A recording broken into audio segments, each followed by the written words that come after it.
اس کو کیا کہتے ہیں؟ دھوکا.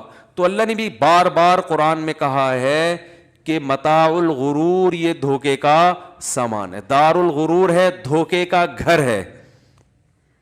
تو دھوکے کا مطلب یہی ہے کہ دنیا جب آپ کو خوبصورت خواب دکھائے گی, آپ سمجھو گے یار ابھی یہ ہو جائے گا, ابھی یوں ہو جائے گا, ابھی ایسے ہو جائے گا, ابھی تو اڑو بچہ ہو جائے گا, پتہ چلے گا کہ جی سارے پلان آپ کے 2 سیکنڈ کے اندر خاک میں مل جائیں گے.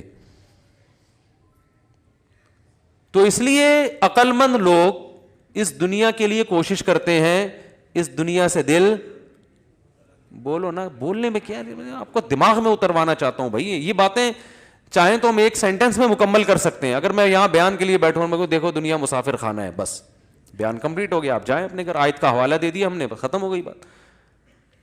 تو یہ جو اتنی لمبی تقریر ہوتی ہے, یہ تو ایک چھوٹی سی بات کو کھوپڑی میں بٹھانے کے لیے ہوتی ہے. ہمارے